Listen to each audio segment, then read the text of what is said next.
I will begin with a roll call. I am here, Rebecca Hansen. Phil. Here. Zach. Here. Mike Ahern. Here. John. Here. Mark. Here. Peter. Here. Susan. Here. We have 6 full members tonight, so Susan, I'd like to appoint you as a voting member. Peter will get you on there at some point, but since you're relatively new to us, we'll keep you as an alternate, and please participate in the discussion. But you won't be able to vote on any of the critical things we'll be deciding this evening. The minutes, and you weren't a voting member? I guess you were here, so anyway. Next up, review of the minutes from our January 20th meeting. I saw one correction, and it's pretty funny.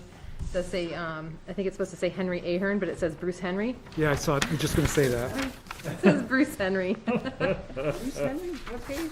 It's on That's unfortunate. middle of the of page 2, below the Roman numeral section, in the second paragraph. Oh, yeah, Second, okay. yeah. You know, that's funny. I actually read through that, and I read the correct name. What the brain fills in. Yeah, that was a good one. You knew who they were talking about, even Yeah. though it didn't say the Yeah. right thing. Any other comments or corrections on the minutes?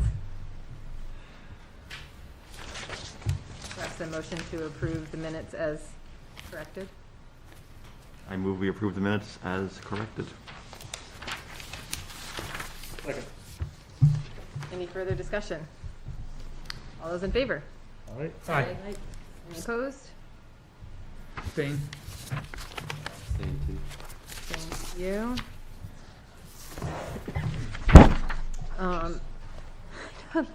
Hot mics. We have no public this evening, so appears to be no need to allow them to speak. Any communications received, June?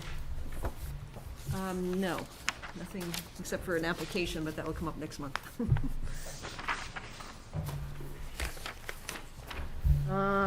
Reports from committees. Zach, anything from the select board?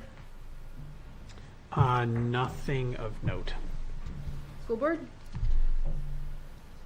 Nothing to note. Like we have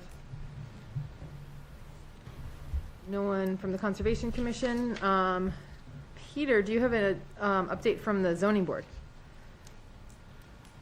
You're on the zoning board as well, right? He doesn't know that he. Oh, I'm sorry. Since you're on the zoning board, I'm going to ask you periodically to get updates from anything from the zoning board. Have there been any hearings?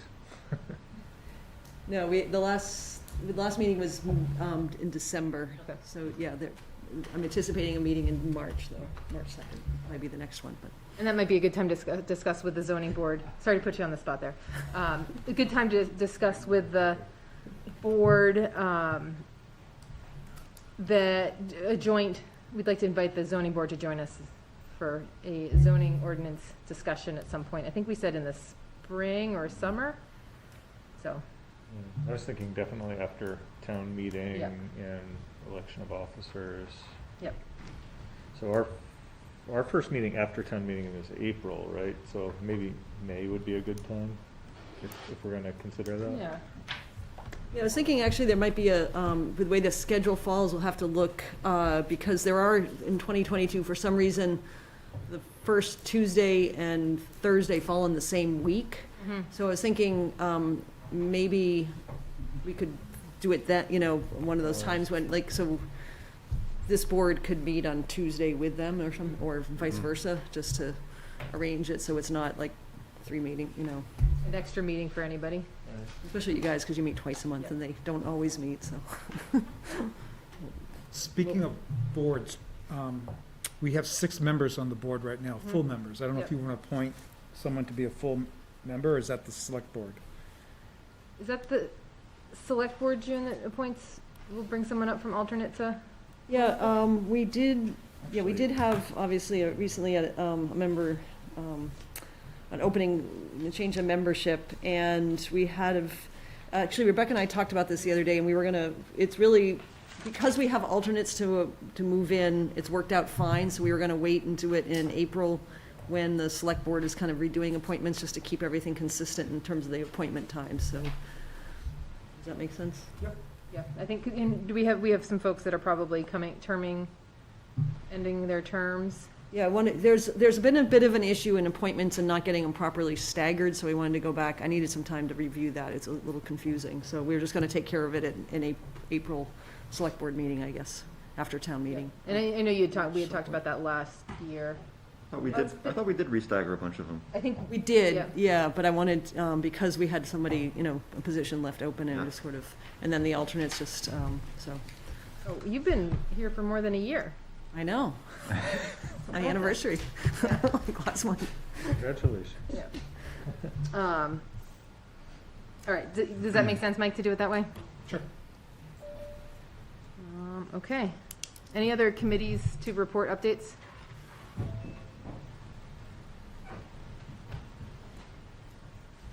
All right, new business.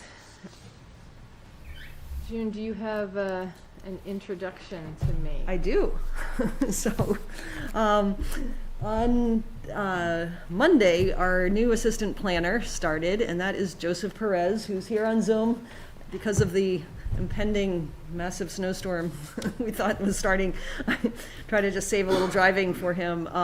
He's came in tonight. He's watching and going to help with the minutes. And also, I thought you could see him better on Zoom, perhaps, than seeing a mask. So, just to he started on Monday and been real busy all week, and it was really great to have him on board. There's an awful lot to teach him and have him get to know the town a bit. But I thought just so he could also introduce himself and give him, in his words, a little bit about his background rather than me saying it. So do you want to chime in here, Joseph? And welcome to the, so everybody greet Joseph. Hi, everyone. Yeah, thank you. As mentioned, I'm Joseph. I started this week as the assistant planner for the town. I'm really excited to be here, excited to be working with everyone. A little bit about me. I attended Wheaton College in Massachusetts. After that time, I worked for the city of Decatur, Alabama. After that, I grew up in Tilton, so from this area, moved back to this area more recently to be closer to family, area where I grew up. So I took a job at that point for the city of Manchester, where I worked on their lead abatement grant program. And then, most recently have started here, have been doing everything I can to make sure that I have everything in line and go over everything, review everything I need to. Certainly some differences from Alabama, so I try to make sure I pick up on all of that. But yeah, I'm really excited to working with everyone and getting to meet everyone going forward, and especially in person on Zoom and all of the above. Welcome, Joseph. Thank you. Welcome. One thing I would add, I remember at some point in our hiring process, Joseph said that he actually really likes to read master plans. So, I don't know if you remember saying that, or that was knowing coming into tonight, and we gave him a copy of all of that and the regulations, and he was looking through some things. In 4 days, he's always been pretty busy going to a bunch of different meetings, trying to get a scope of the town, and got one tour with Scott Whedon today around parts of town. So here he is. So he'll be here again, in person, maybe next meetings. Thanks, Joseph. All right. Thank you. Next up, we have a review of the master plan, subdivision regs, and site plan review regs. That won't take long.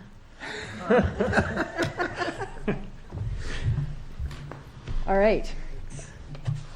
So, how many people did their homework that we assigned like a month ago? Some. Yeah. I mean, I've done the same homework probably 3 times so far.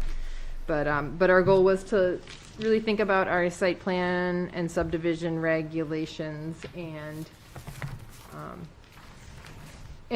particularly with paying particular attention to the master plan and what recommendations we were seeing in our implementation.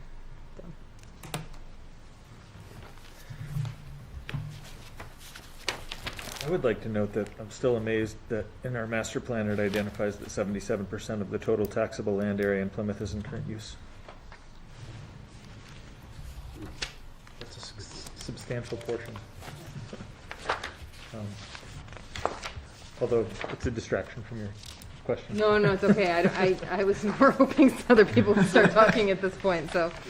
One of the things that I was reading definitions and I seem to recall that there are, in our definitions, oftentimes we are in need for a definition of active and substantial development. That is something that's referred to in a lot of places, and I'm not sure that we have that. If we do have it in there, I don't see it anywhere easily, and maybe we do. I missed it, but. It must be in a state, I recall when we were reviewing previous regulations in another town that they said that's one of those things they leave up to towns to define. So, that might be one of the things that we want to define in our zoning ordinance. I think one of the, Site plan. Yeah, it's easier for us to do in site plan and subdivision. I think it's something to think about with each application to try to define it, because sometimes, it's sometimes different for one than another. That's one of the challenges with it. What is the timeline that the applicant presents? And then how do you sort of negotiate that of like, what, okay, you get this done in a year, or this in 2 years, that kind of thing. So I think that just the general sense of a timeline, rather than just saying it's only good for 2 years, it might be good to say it's good for X number of years with the planning board to set a timeline of milestones on that, because. There are specific circumstances though where, our specific RSAs will say that, like for example, I ran across something that said, in the condition of a subdivision that's approved, any changes to the zoning ordinance or, basically any zoning changes or anything that might affect a subdivision moving forward can't apply to that approved subdivision for 5 years, as long as it's basically under construction, active and substantial development has occurred. So like you can't just have it recorded and be exempt from any changes. You actually have to start building it. So that's one of those places where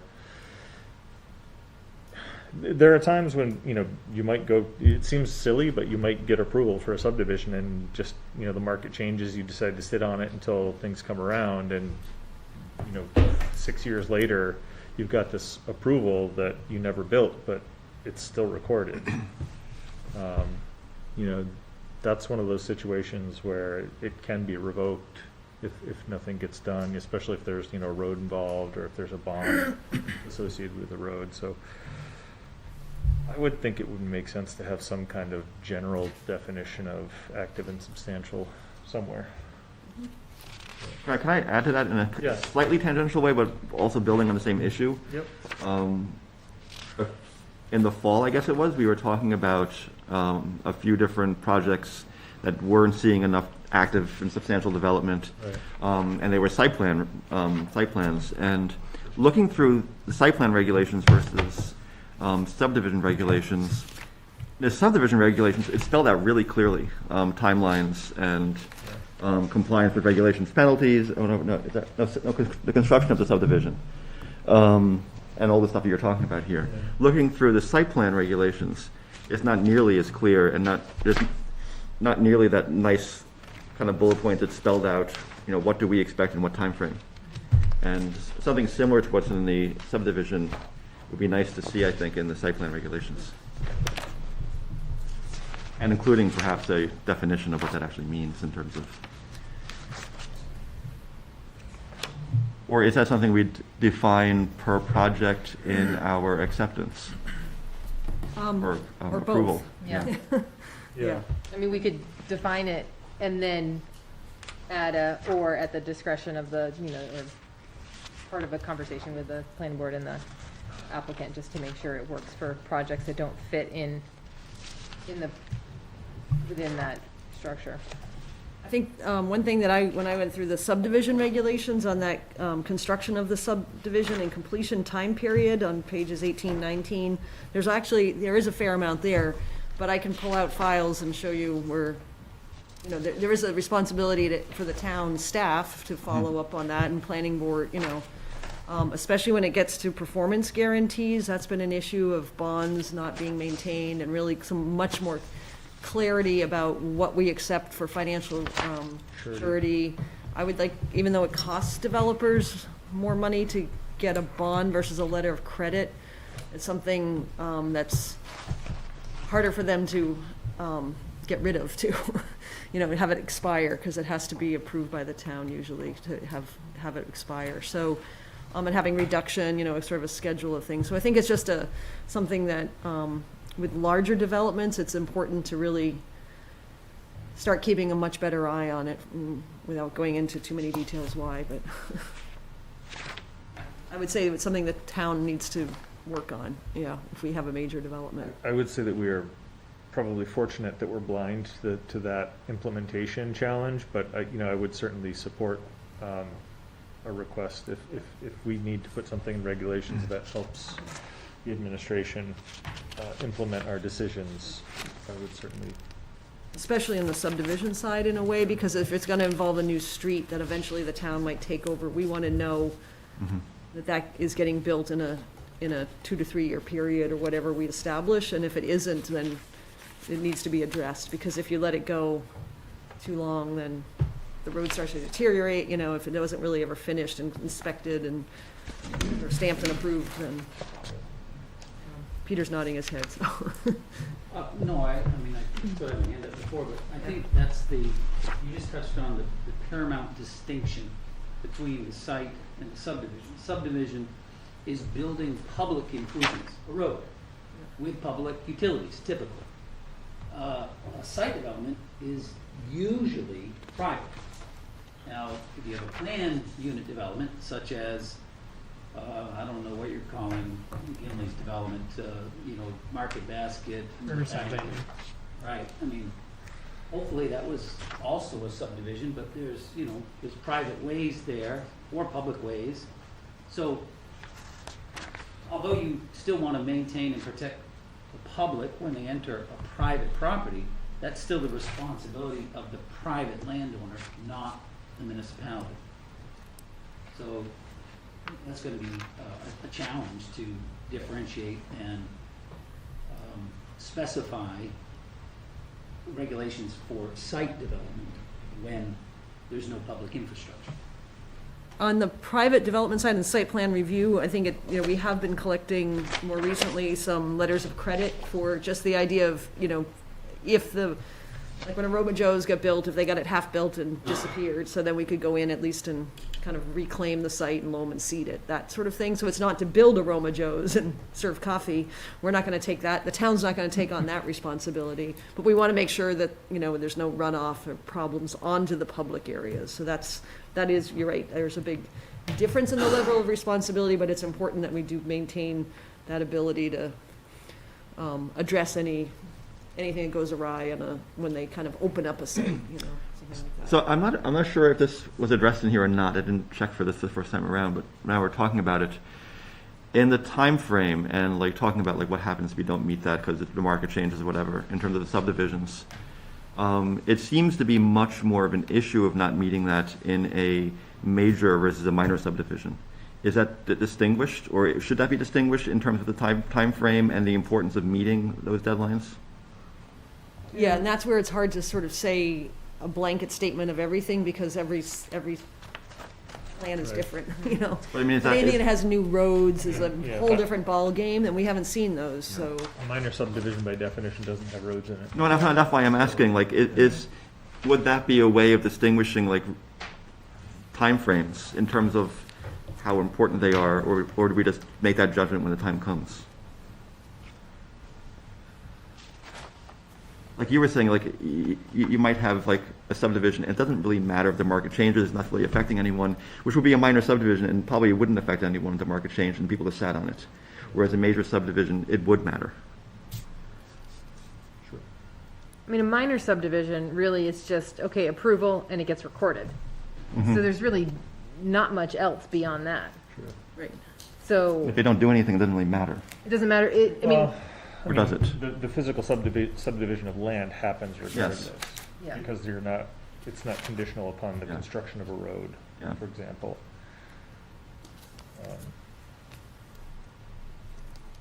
Is there, I remember in the fall, one of the big issues that came up was they used COVID as a reason as to why there was a delay. And in any of these, is there like an act of God clause or anything like that so that it could come back to the board and the board could say like, I mean, that's basically what we did. They came in and were like, because of these circumstances, we haven't been active and we haven't done substantial development, and we decided like, okay, we can extend that. Does that need to be in there, or is that I thought that just was. understood that it can be done? I guess. I thought that was in there. Was it? Or I think it said, if I'm remembering this correctly, there was an expiration date, but it did say that you can come to the board for an extension, but they just missed that date. And so but we did accommodate them. So I think we always have that Yeah. in our ability to be able to. the board may extend the date of an additional reasonable period of time upon written request of the subdivider if the board finds that the conditions exist, blah, blah, blah. But this was a This is site plan. Yeah, I know it's a I'm site plan, curious though, why yeah. we even have a period of time limitation on a site plan. We need it? A period of time. I Because the think so. zoning could change, or they could have something designed and 5 years later, the zoning could change and might not be permitted, or the setbacks change. I mean, it's unlikely for us, but that could, see, That was, Or look at what's happened at Tenny, sorry, Mike, where, there's just been a different plan. yeah, traffic patterns Yeah. could change, because something new could come in next door to it that, has different impacts, so. we kind of ran into that 5 years ago with Brownies, the development on Fairgrounds Road. And that was approved before I was on the board, and then they came back, and because the economy was just a mess, they got approved right at the end of the good part, and then everything just went downhill. And now, 15 years later, whatever, they're starting to build.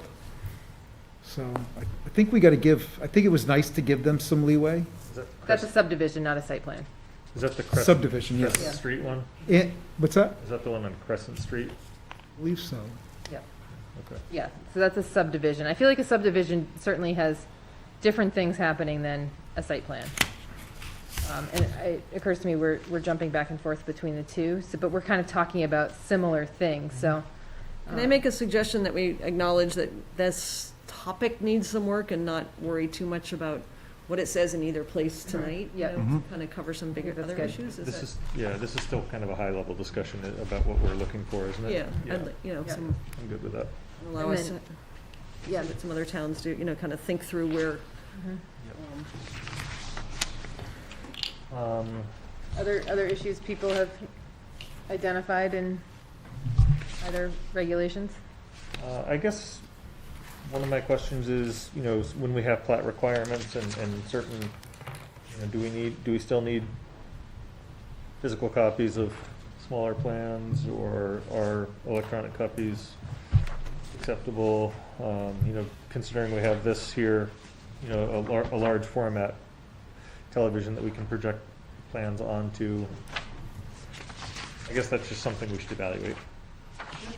I think I didn't necessarily go by what's in the on the regulations. We redid the application forms and have reduced that, but I think we can continue to revise that, but we should always get at least a couple copies, just to, it's always wasteful, but if anybody needs wrapping paper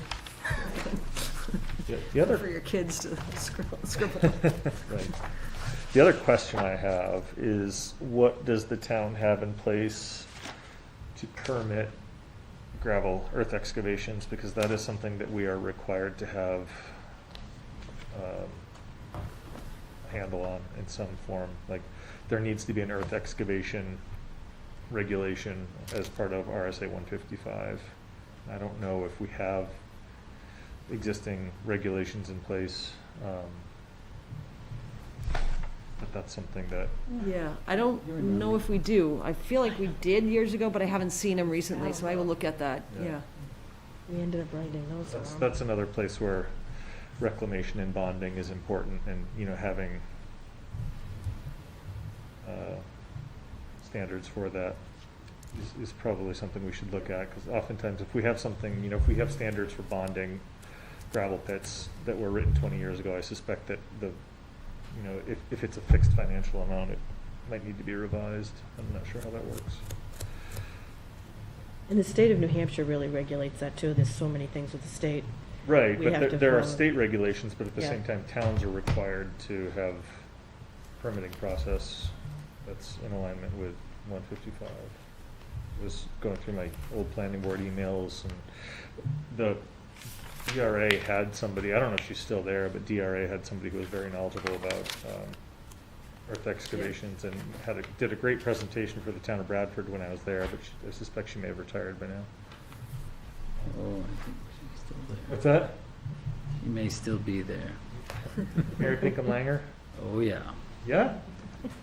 Rings a bell? It rings a bell, yeah. She's she's very well versed in it, and if we have questions about it, she's a great resource. She did a great presentation for the town of Bradford 15 years ago, so. I'm actually wondering if we list gravel pits, as a permitted use anywhere in town. We did have a don't gravel think- pit site plan review a year and a half ago. Did we? Nope, 2.5 years ago. No, I know there was one, but I'm not sure we can Maybe deny not. them.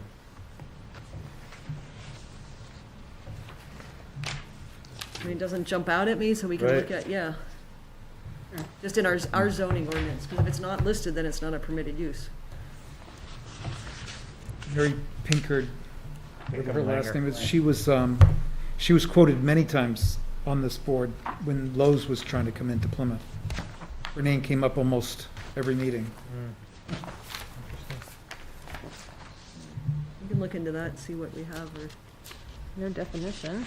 So, I mean, there existing excavations that have been in operation before 1979, there may be existing excavations in town that, it could be grandfathered. Yes, yeah, But yeah. like, non-conforming uses, I don't know.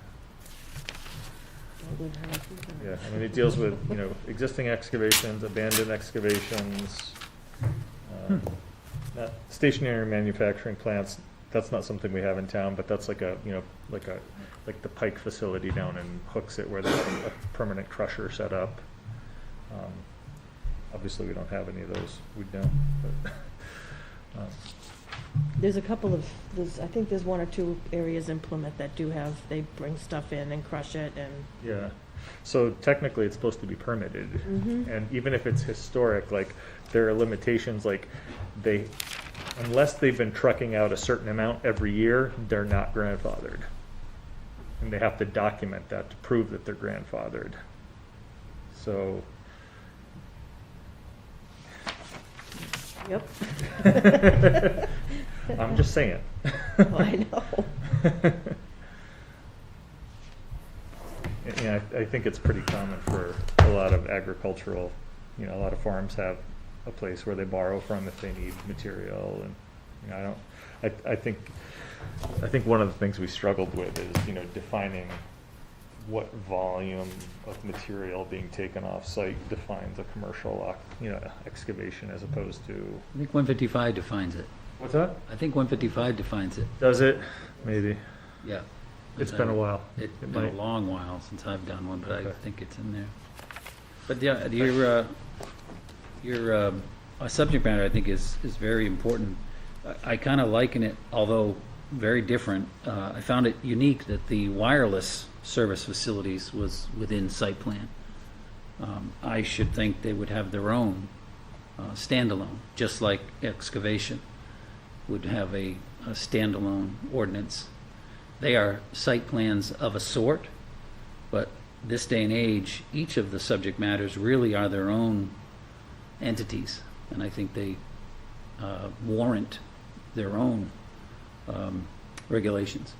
I think that. We do have an entire chapter in the zoning ordinance But they get handled by site plan review. So, yeah, there's a huge chunk. Hasn't the state adopted very specific requirement regulations for cell towers since we wrote our zoning ordinance or site plan? I'm wondering if what we have is in alignment with. Because cell phones didn't exist when we had, when our site plan was last updated. Bag phones. Yeah. Maybe. But I think the Yeah. state's passage of specific requirements for permitting cell towers was after my last experience as a planning board before I started. Yeah, so our zoning, I Not all. believe, addresses that, but, okay, so a couple things to make sure that we're addressing in Up our. to date, yeah. Yeah, gravel pits, cell towers.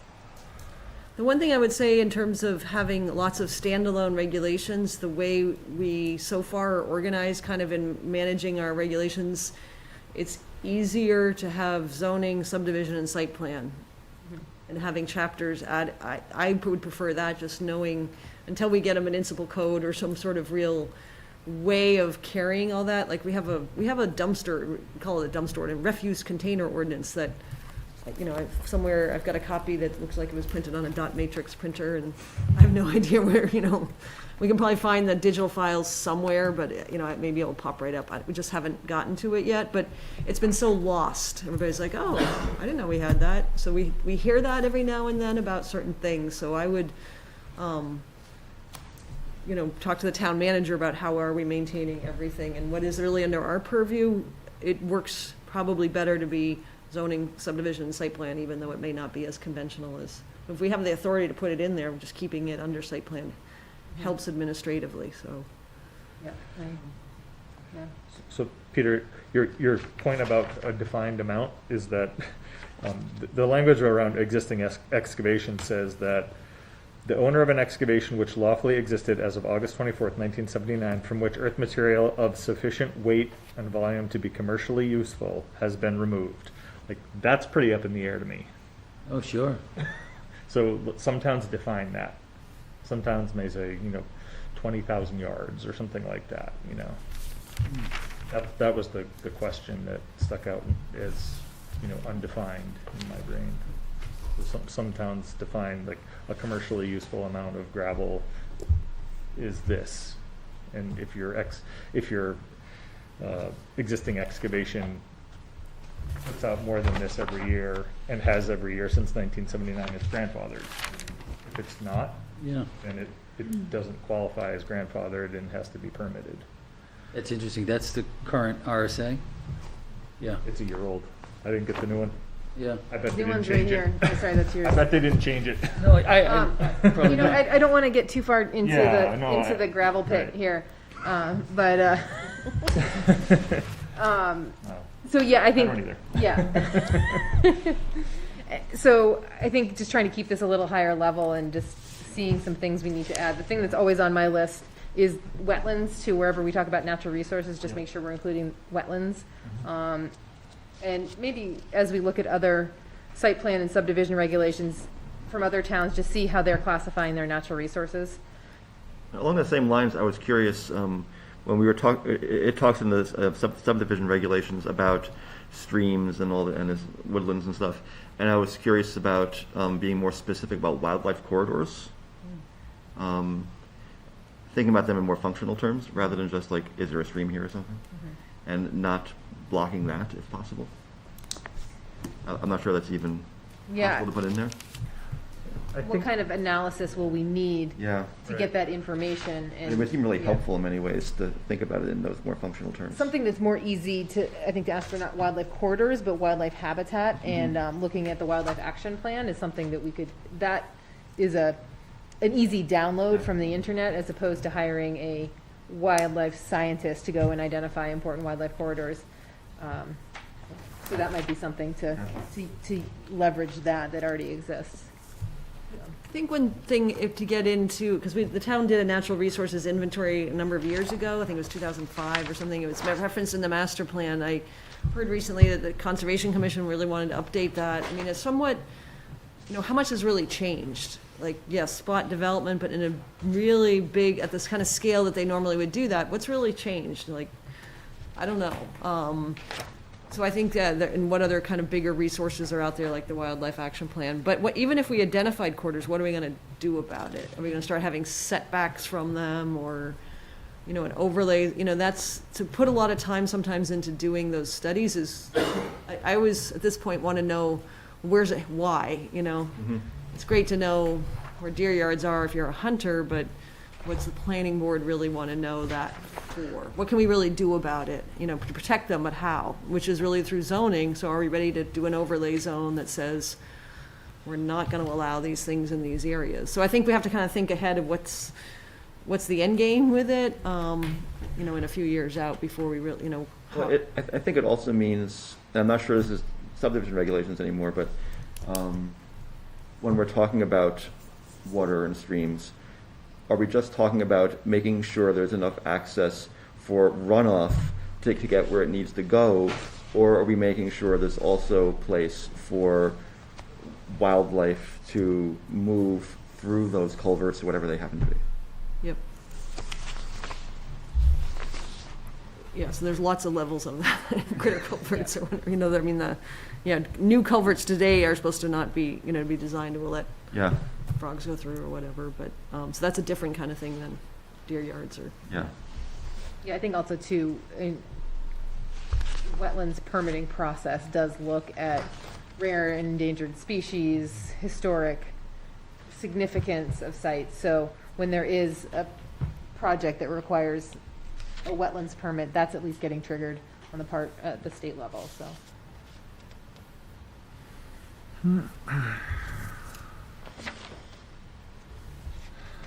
Can I bring up one? Yeah, go ahead, June. I just think within our subdivision and site plan review regulations, there's, they could use a deep dive and kind of really, maybe a session focused on each one. But one area that does seem to be missing is just updating, especially in site plan review, standards for stormwater runoff. There's been an awful lot changed in the world since 2007. Mentioning low impact development and treatment of stormwater on site is a lot, we're seeing that happen in a good way because of if you remember on the Rap City plan, there was basically like a septic system under the, for the stormwater treatment under the parking lot that they were putting in, and making sure we have the ability to require that type of device outside of what state permitting might, when it's not at that level. So there's a lot of different examples out there, but we really we're pretty silent about what our standards are for stormwater management, so that should be updated. DES alteration of terrain has had a significant rewrite. So that would be a pretty excellent model to review and garner whatever they don't have jurisdiction, which is, half an acre near significant natural resources, i.e. wetlands, open water bodies, or an acre or greater. So the board would want to inherit some of those design suggestions and/or standards. LID is a term that's thrown around way too easily, and way too broad. Site plan. I guess I second your opinion, both from a professional standpoint and a practical standpoint, because I think we all need to be better stewards of the land, and we just can't sit back and let the state say, "Oh, they've got it." So I think suggestions and/or standards for smaller sites, as long as they have practical applications. To just say LID is far too broad. No, I agree, but just something towards that end of just improving the water quality and ensuring quantity with climate change, and that we're not contributing to flooding, and what is the storm design level we're supposed to be asking the engineers to do, and that kind of thing. We don't really specify, is it a 5-year storm or a 10-year storm, a 25-year storm, and that makes a difference, especially with changes coming and. If they're not gonna reclassify a 100-year storm, should we be going with a 500-year storm? Yeah. Yeah, and then, kind of what's the general standard that's used, and then the water quality, though, is another part of it, depending on the amount of parking lot, impervious service, that kind of thing, so. But they're related, quantity and quality, obviously, so. As a note, we had 3 100-year storms in 5 weeks in Bradford when I lived there. Like, just, I know that's not how it's defined, but like, the intensity of the storm reached the 100-year mark 3 times in 5 weeks. Lots of moving goalposts with climate change and. Yeah. Yeah. Is that why you moved? Climate refugee from. It got to the point Bradford to where we were Plymouth. prepared. We would park our cars on the other side of the bridge that got covered in kayak to work. All right, so stormwater, making sure we're updating that to fit Yes. current standards. In both subdivision and site plan review, yeah. I think that's one of the, June, I think you could throw in lighting and landscaping at the same time. Yeah, I think that's a good idea. Again, lighting fixtures have changed dramatically. Plantings, not so much, but it's important to know what species are hardy in New Hampshire for the soil types we have and the moisture content we have. There is some language in there about checking with the thing down south, the, Cooperative extension? yes, about plant types that are appropriate. invasives and all that kind of, yeah. Yeah, and preferring native species and so on and so forth, yeah. Some of that's in there. Could probably be clarified then.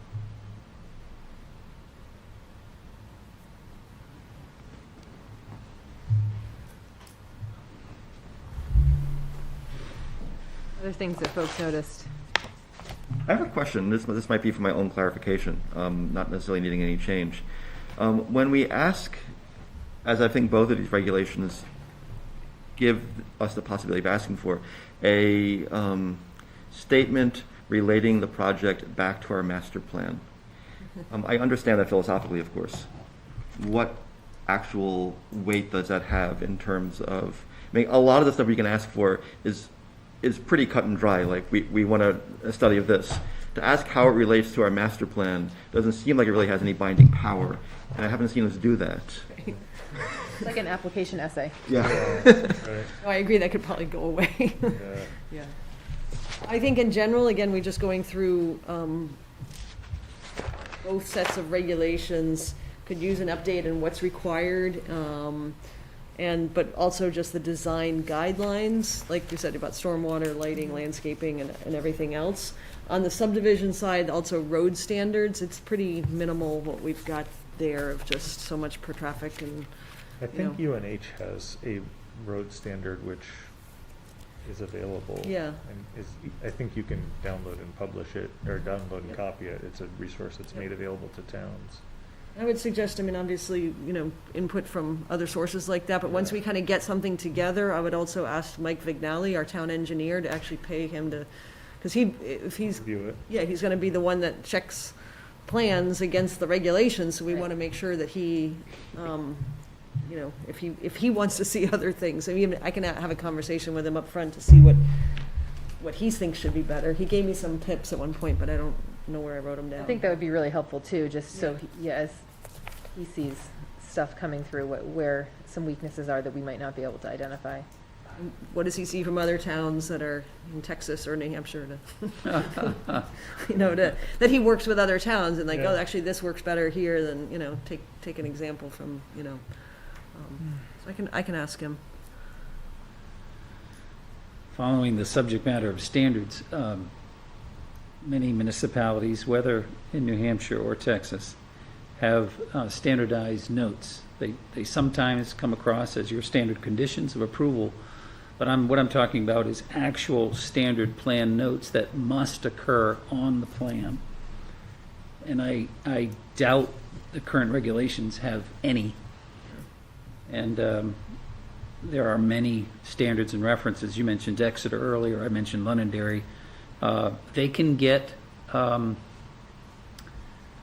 very daunting, but they can also serve a purpose. So I think, what's applicable to our community, I'm sure we could, ferret out half a dozen or less that are applicable, most each and every time. I think also just general readability and clarity on our regulations is important, because we do get applicants that have engineers with them and do this for a living, but we do get applicants that are giving us hand-drawn plans and making sure that they have an easy way through this process as well. That it's not just designed for big applicants who have the money to spend on professional resources. Well, I think that scope of review on site plan, subdivision's a little different because Yeah. it's somewhat, if you're transferring land, it's got to follow a certain process. But when we dig into this deeper, looking at that scope of review on site plan review regulations is important. I mean, currently it says, and if you really interpret this, a structure, an addition of anything over 100 square feet, well, that's not that big. And in most cases, if somebody was putting on a, small addition, that may not trigger the need for it. And then the change of use, trying to better define when staff can make a decision and say, go ahead and just do it through a building permit process, by basically saying there's something, something out there to, a message that, that there's, making sure that we have a way to help those, some smaller businesses in town that are not gonna be really having an impact. We dealt with one last month that, was big enough to probably require site plan review, but there really wasn't any major material change once I went out there and looked at it, kind of saw the site was already impacted. There's not, there was a lot of work for them, and they did the right thing and did a good job with it, but, what's that threshold, Right. We talked in the past about having a minor subdivision, but Or site plan review. Site plan, we have minor subdivision. A minor site plan review. Now, it sounds like what you're talking about, June, is to try and bring as much as we can to admin and staff instead of bringing it to the board, but is there something in the middle that we need to establish? Yeah. Where it's, something that's, is a change of use, it is changing things, but the project is not changing square footage or doesn't need the full Yep. scope. It is good to have the board, I think, make that rather than just me in my office, and because I can, go ahead, it's like, makes my life easier. And Right. Joseph's, we don't have to do a butter notices, there's a good incentive to us to let everything happen, if you think about it. Not that we would ever do that, but, having something that's a almost like a conceptual review that maybe is just a quicker process, and then if something happens that triggers another step, that there's kind of maybe a two-step process for something that is that costs less and is somehow, Yep. yeah. And I know there's always going to be gray area, but having some criteria that we can really easily assess, so the decision is not like, well, which, obviously is going to be sometimes, but. But making that decision publicly, then it's there, and there's a Yeah. notice of decision or something, and then there's also, there's an appeal period, and it's a little more formally done, so. I'm still kind of, I think our site plan review regulations I don't see anything that defines, does this relate to a specific parcel, lot, map, tax map, or is it, can you have multiple site plans on one parcel, or do we want to require, if there are multiple businesses on one parcel, are they all one site plan? So I don't think we define that, I'm not, and I think it came up earlier, I'm not sure where, but, So having multiple businesses on one. so, So could Roma Joe's and Rap City give us the same site plan? Is that what you're if asking? they were on the same tax map. So is the site plan for the map, the lot itself? Or is it for the business operating on that lot? Can there be multiple businesses operating on one lot? Do we want to define that you can only have one business operating on a parcel unless there's a special exception granted for operations? I mean, that's kind of a zoning question. I We think. amended our zoning ordinance to allow for multiple businesses on one lot. Okay. So, but So that's That's what it's Yeah, covering. our elderly site plan regs haven't caught up to that, I'm sure. So our zoning, if it's allowed by zoning, that answers the question then. That was my question then. I don't. Clarifying what's the requirements for the plans, showing the existing conditions, or, you know, Yeah. kind of that phase development, that sort of thing. comes Well, up. I mean, as, to John's point, if Rhapsody and Aroma Joe's were on the same lot, would we have two site They are. plans? They are on the same. Oh, they are? Yeah, they are in the same lot. That's a good example. So that is a good example. So right now, we have two site plans, right, for one lot, and do we? Because the one came and then we approved it, and then the Right. next one, so then it's that kind of phased incremental. But that next one doesn't include both, it just includes the new. Yeah, because we already have that, so, We already have you know, one but for the Aroma existing Joe's. conditions plan, and that's a little weird, because the existing conditions, I don't think Aroma Joe's was really was built enough to, when they submitted the Rap City to Right. show. Or maybe it did, I don't know, I'll have to go back and look, but those happen so fast, but you Right. know, if one happened, was built, and then the next year, the next piece came in, you'd want an existing conditions for the lot that shows that, and then all the details for the new part, which is in essence what we have, so, but we can clarify that, yep. We're getting close to 7:30. I'd like to try and wrap it up tonight by 8 o'clock, just in case the driving gets.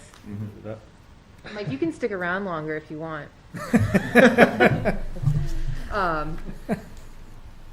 Can I ask on the master plan? Nobody's really talked about the master. I had one more question about this. We were talking, like, even like our last meeting, for example, we were talking like EV charging parking or whatever. Is there room in our regulations for incentives? So instead of saying you need to do this, just incentivizing it somehow? I mean, I don't know what our carrot would be there. And not necessarily even that example, but I mean, for certain things that we desire, but maybe we don't want to see them as an absolute regulation, to provide incentives. I think there's a way we can make a suggestion for it, and I don't know what other towns are doing if we can really require it. Yeah. But having it there may encourage people to at least think about it and explore, you know, I don't know what the cost is to put in one, but, you know, what kind of other programs, but at least I think it's worth, I have a note. I think like in housing, there's a way of, like, if you do this, we'll kind of be a little bit more lax on this in terms of providing incentives. Yeah. And I was just wondering if, I mean, that might just be too cumbersome for Plymouth to start going that route. But I was just thinking about some of these things we desire, but we don't want to make an absolute regulation necessarily. Doesn't it exist in zoning already? No? What kind of, you mean, anything about charging stations, or? Not specific charging Or things, but incentives. incentivizing. Like, for example, if you have a 70% green space or coverage rule or something like that, but you say if you can keep it under 50, you can cut your parking by, 30% or something like that. So you're basically saying, give us less impervious, and I can see in the site plan regulations, you could incentivize similarly with, reduced lighting or reduced landscape requirements. Again, if you're not trying to pave the world, so to speak. Just examples of, and that's a good word, incentivize. And it, We don't have much, except for one section of our zoning ordinance under sort of our very old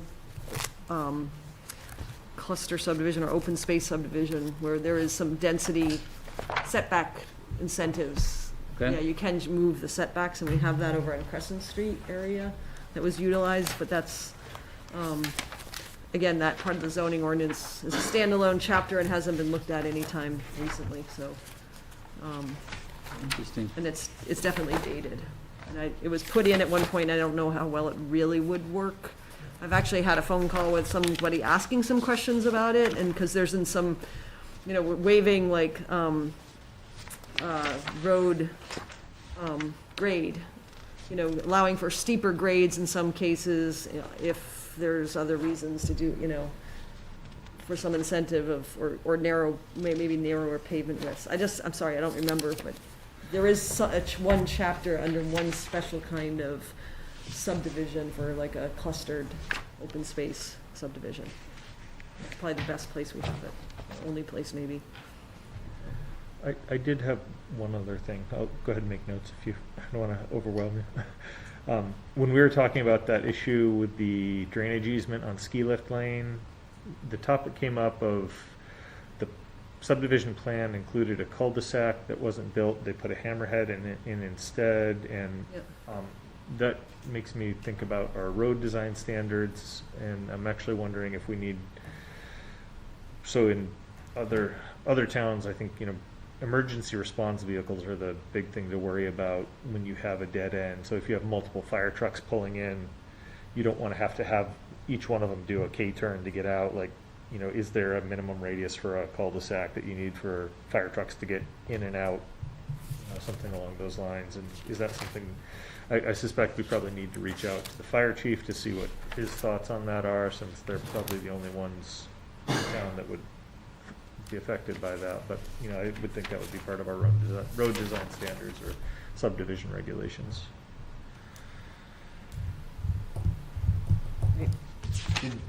Right now, it says you can do a cul-de-sac or a T hammerhead type.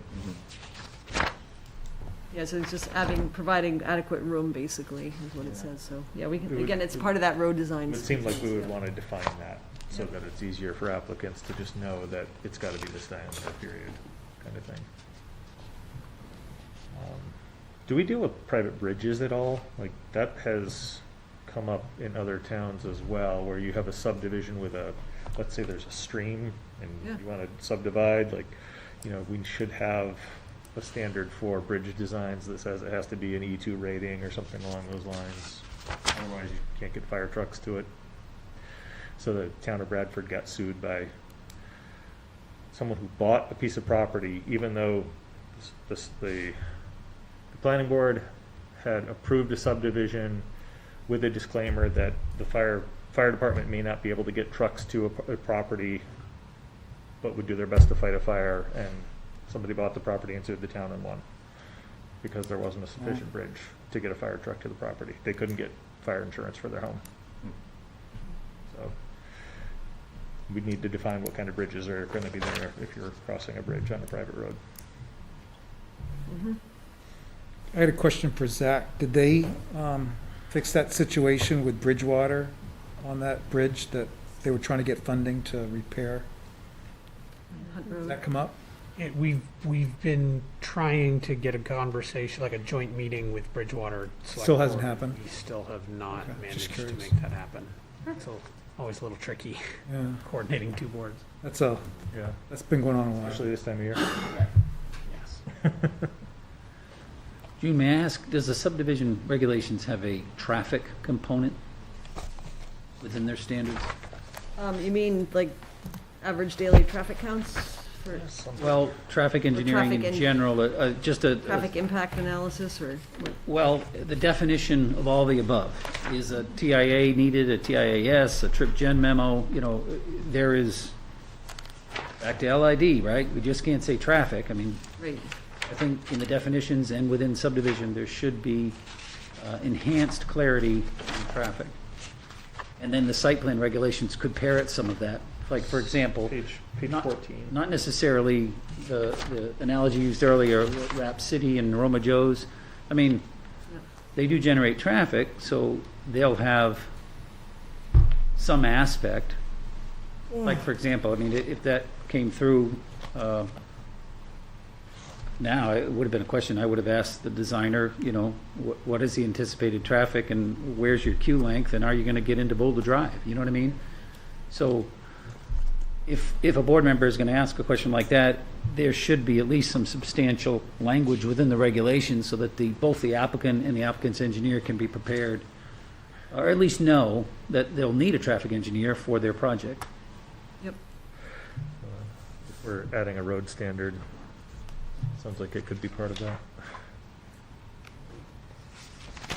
Right now, page 13, 14, and 15 deal with streets, sidewalks, and bikeways and design of those. So you can see what's there. It's probably not sufficient.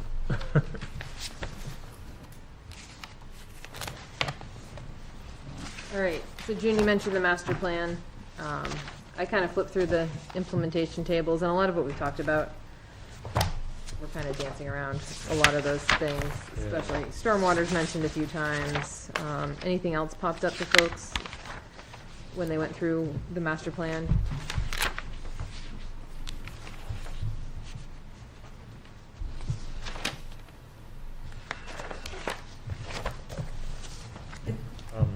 The map on page 38 looks like a resource we might want to consider at some point in the future if we are going to consider zoning changes, but I don't think that's on the agenda for tonight.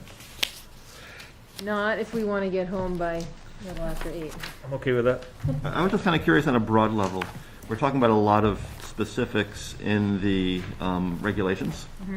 And I'm wondering to what extent we want to include, well, to what extent we want to include how many specifics, insofar as we also have place in the regulations to just defer to professionals in, conservation and traffic planning already in the regulations. So how specific do we want to be versus how much do we want to defer to those other studies? And where's the balance in that? I don't know. Because I'm just thinking we do already have that that we will look to these other studies, and it's good to provide guidance so you know what to expect down the road. At the same time, you can't put everything in there, obviously. Right. Or else you end up with this. Yeah, exactly. I think it's, we can go, when we move into the regulations, that's another area to look at, sort of what special studies are recommended, but,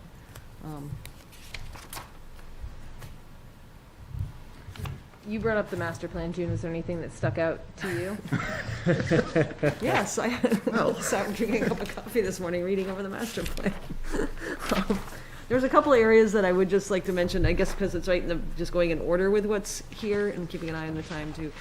Meeting with Plymouth State might be something, I guess everything's so related and, we've talked about housing a lot, so clearly that's one, but I was wondering, we have heard a lot in this community about houses, and I had a conversation just a couple days ago with one of the off-campus landlords about they have a lot of vacancies, and there's some relationships there. So I just thought maybe, I don't know, it's hard to take up meeting time with this board to meet with others, but it might be something I can reach out to them and ask sort of, and the other thing is, what are their capital improvements that they have planning going on? As I was thinking about us doing capital improvements, because there should be some thought to that. We might be replacing some street lighting on town as part of the downtown project, and it occurred to me, well, at one point the campus tried to match what we had years ago, so we're just gonna, lighting, is that still a goal to have the two kind of areas match? Because if we change it, and we will, to make something more energy efficient and then, or if we try to keep it the same and then next year they may change out theirs, those kinds of, it sounds silly, but those kinds of coordinations, but mainly really the enrollment and housing, are they, when they built a new dorm without much knowledge or input from the town, right? I mean, they kind of. They did come to the. Well, right, they followed the statute, but in terms of, you didn't know 2 years ahead that was coming, to sort of think about broader impacts of it. Major renovations to a dorm when it shuts down, removes 100 beds or something. How does that help us to understand the housing around the campus as there's changes going on there too? So. Yeah, it seems like at one point we had a Plymouth State representative that would come to most of our meetings. That stopped and then it restarted again, and it seems like it's a constant thing that has to get relit on a regular basis to continue to get that presence and that interaction, and I think it's important.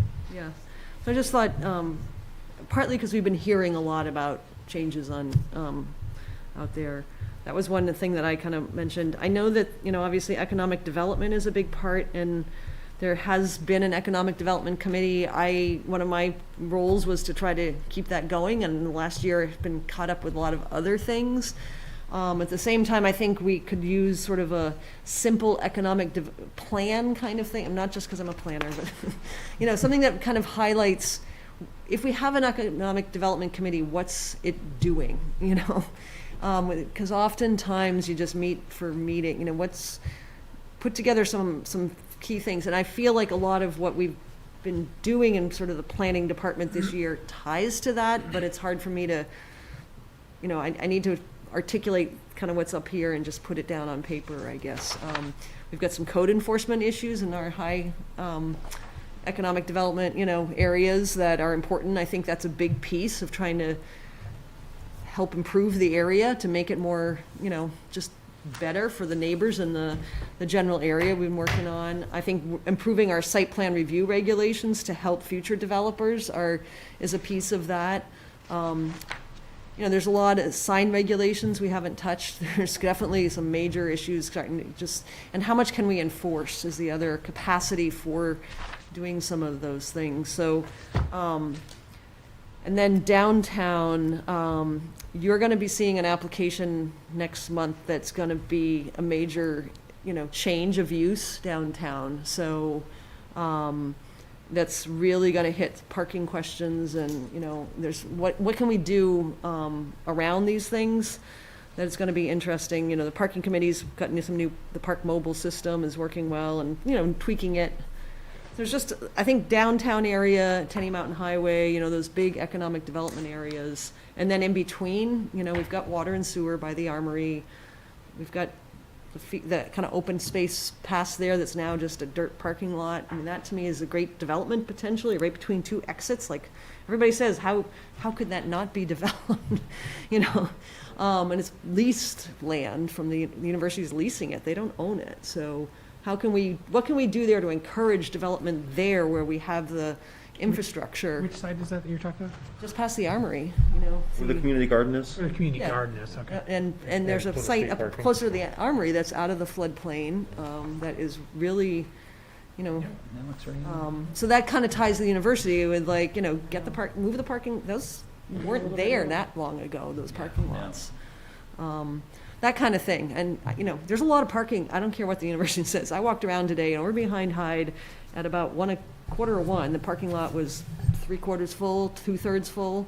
There's a lot of empty parking spots on The campus problem is right they now. need parking for when the river backs up and they have to empty out the parking lot Well, behind that's the fine. ice We can rink find ways to do it, but in no, an we hour. don't, you know, and Walmart needs parking for, you know, day after Thanksgiving, so Right. whatever. Yeah, they can go So park they in can go Marshall. over there, you know. That parking lot's empty all the time. There's been a lot of changes. There's a lot more empty parking spots, you know. I do think, looking at that, the grid in the back with the responsibilities of the different boards and the administrations and stuff, that the communication between the college, between water and sewer is really poor. Yeah. And I've been here almost a year and I've never seen any of them in here. And it's unfortunate because that's key to moving forward. So I guess that's a good way to coordinate and communicate. So water and sewer was another one. You know, meeting with them soon might be good because they have some major infrastructure projects planned. You know, and they've gotten some ARPA funds and, you know, are working on that at least. It's good to get them in once a year just to discuss things, which I think we've been pretty consistent about that over the years. Okay, maybe, and COVID's made it hard. Yeah. Let's, you know. Yep.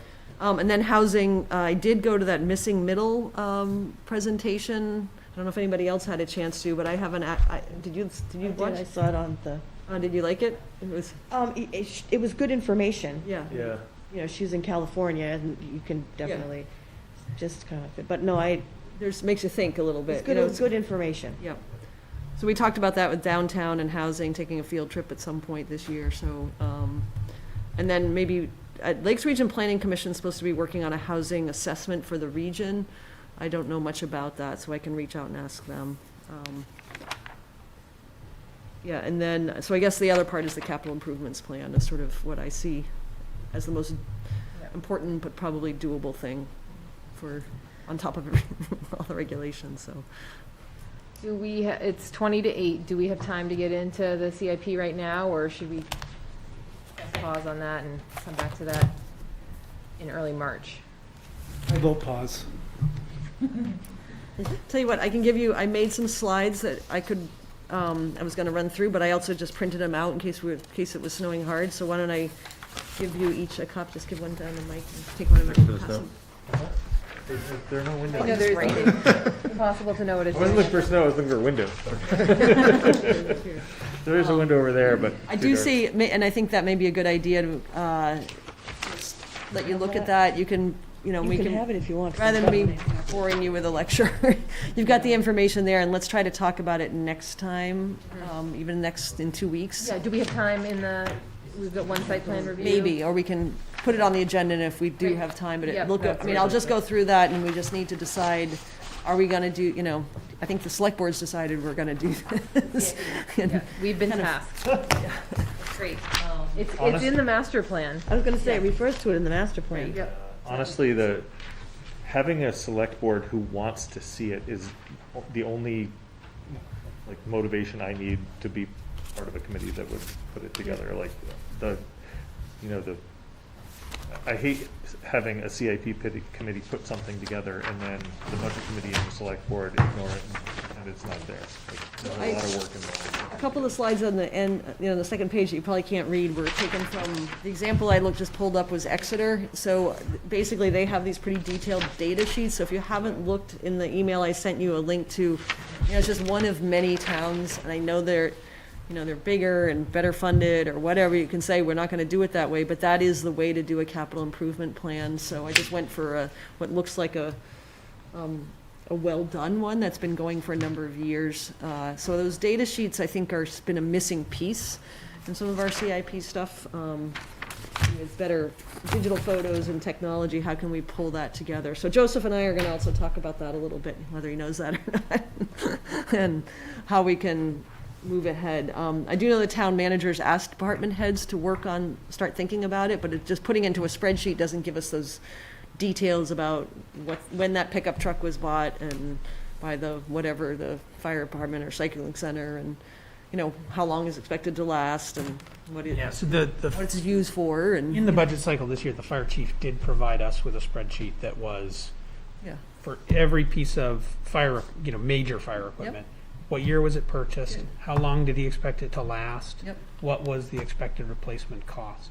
So that felt like a good start. And so we tasked Kathy to meet with all the department heads and produce a similar sheet of inventory to at least get this process started. And certainly we might need to collect a lot more data than that, but it's a starting point. it felt like a much better starting point than us going into it and being like, well, how are we going to get this data out of the managers? So it's like, well, no, how do we get additional data out of the managers? At least we'll have that baseline. Yep.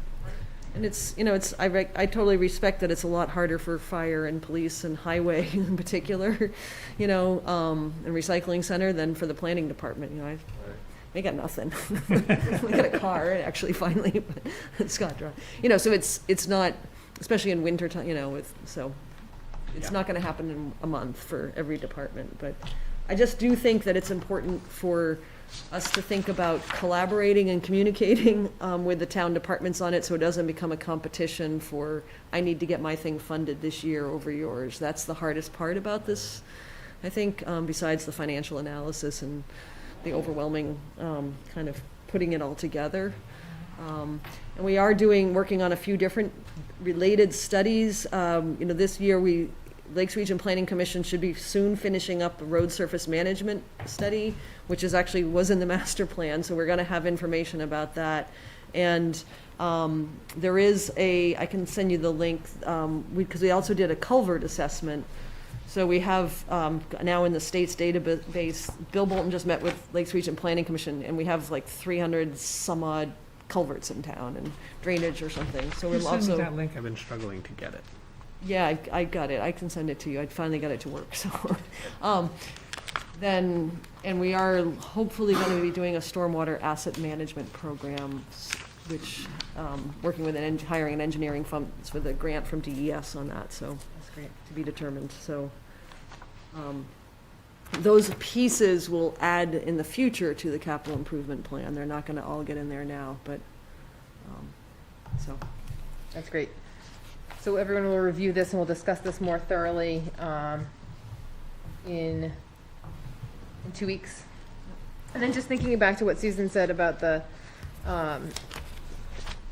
implementation tables in the master plan, for those of you that are on other boards, I think maybe spending a little more time with that, and anything that, especially that, say, the select board or the zoning board might be in bold, there's probably a few things for the select board. Just make sure that that's in front of the select board members, and that they all have a copy of the master plan in case there's new planning, zoning, whatever, the select board members. So just making sure that other boards are talking about this as well, that it's not just us. So. I do want to note that we have somebody that's been patiently on our Zoom meeting here, Dan Marion. And I know the Marions called me yesterday, and I have not had a chance to call them back because of too many meetings. So, Should we move into public comments? yeah, and we've got a couple members of the audience too. So, Okay. yeah. Public comments section. We'll start with folks in our home audience tonight. Wish to speak, just take yourself off mute and go ahead and speak. Hi, this is Dan Mack. I just want to let you know, June, there's nothing that Christine wanted to talk to you regarding tonight's meeting, but she just has a more of a personal conversation she'd like to have with you, hopefully sometime tomorrow. Okay. Right.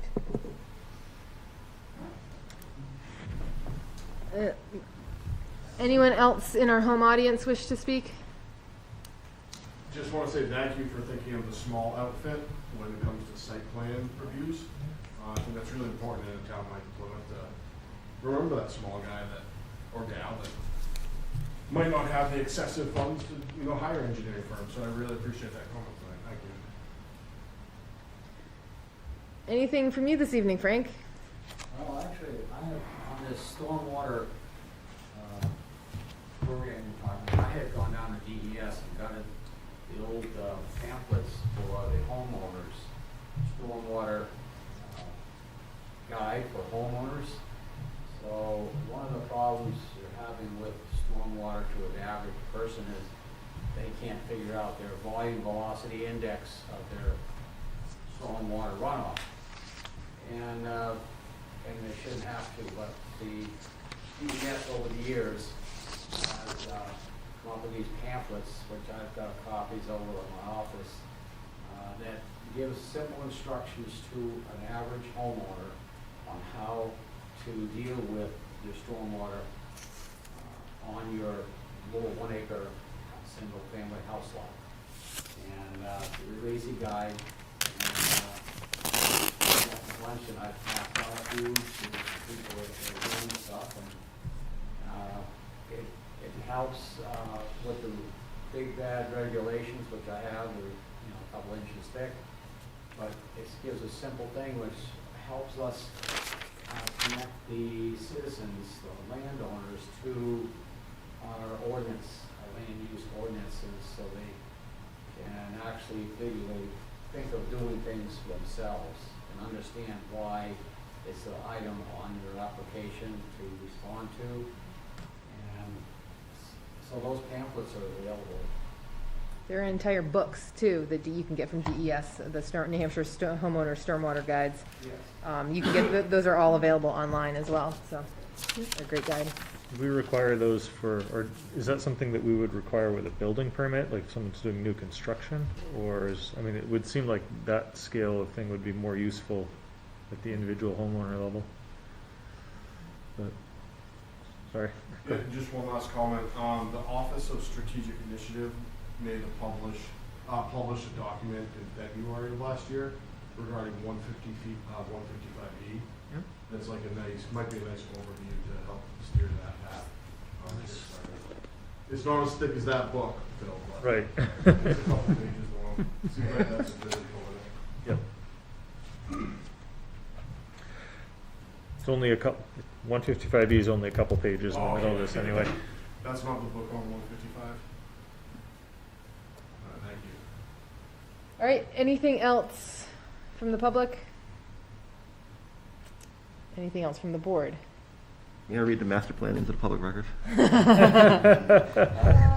long as you can do it in 11 minutes. I think Mike asked to do that this evening. We'll make Joseph type it up in the minutes. Yeah. That would be just a little less boring than reading the zoning ordinance. One quick question for you, June. You mentioned enforcement. How is that going? Last year you talked about that you have someone new that's supposed to be Yep. going around and doing things. How's that going? Scott Whedon is our building inspector, code enforcement officer, and emergency management director, and he works 25 hours a week. So I think that's something, it's limited in the amount of time, obviously, and he did do a lot of work. We do have an all hazards mitigation plan. I should have meant to, that should come before the board here and let you guys see it, so I need to, but that said, Scott's been doing, I would say, a phenomenal job, especially, a lot of his time is on the building inspecting side, because there's, a new house needs the foundation inspected and the plumbing and the electric in each state, so he's really out and about a lot, and that's been going well. There's a bit of some catch-up for a variety of reasons. On the code enforcement, we took care of the house on 30 High Street. That's come down. It's now, the lot's for sale. We've had a few inquiries. Behind the scenes, there's been a lot of legal work that has to be done for the town, because the town had to pay the contractor to tear it down. There's waiting periods, and it was just last week, I think it was, we finally were able to put the final liens on that. So when that gets sold, the town should be able to recoup their costs and legal fees, which is, the demolition and legal fees is not cheap. So that said, we are also had a case where we sent in some notices of violation on a certain property that came before the zoning board in December, and we had to go through a waiting period for requests for rehearing. That expired, and then we've sent a new notice of violation just very recently here. So a secondary one that allows us to get higher fines and penalties if we get to that point. But that will require a judge to someday, unless we can gain compliance, and that's ultimately our goal, is to gain compliance. So Scott's been busy with that. We've talked a little bit about some of the off-campus housing and parking and dumpsters. That's a big one to take on, because it's been ignored for a long, long time. So he does a great job, and he's doing a lot more. It is somewhat one property at a time.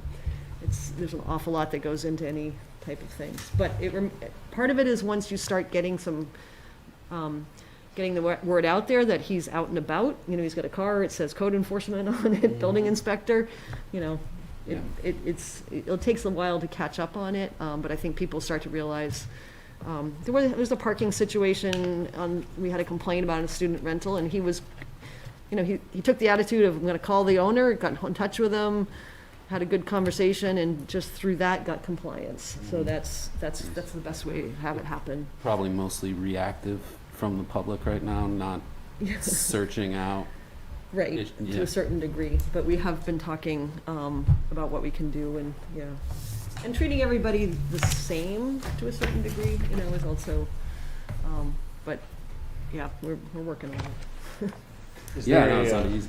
ticking clock on the fire that was at 61 Pleasant Street this past year?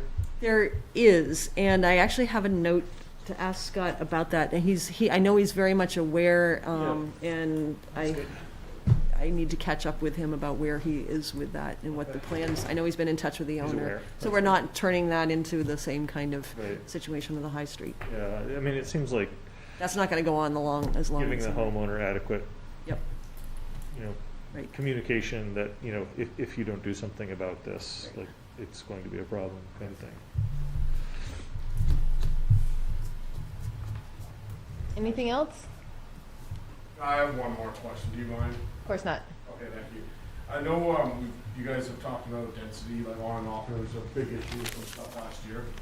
I always mean to ask, and I always forget, but when I read through the master plan and I was looking for like density information, I found a lot to be ambiguous with like, this area will be medium to high density, this one will be high to high density, this will be low to medium density.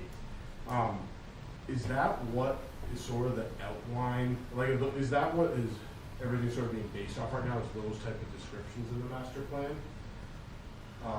Those type of ambiguous medium high density is what we'd like to achieve here and that type of stuff, or are there like more, like hard concrete definitions of that? There are in the zoning ordinance. The master plan has no regulatory teeth. It's really setting the spirit of everything else. So, I think what you're referring to in the master plan is really just we looked at were areas in town that, based on surveys and public input from the board, areas where we'd like to see high density development, medium density. And so I don't think we can really break it down in the master plan to what we'd actually like to see as far as, buildings per, we're not going to see that, but what we can do is lean on that to then shape our zoning ordinances so it captures, there's an ordinance, thank goodness we just have one.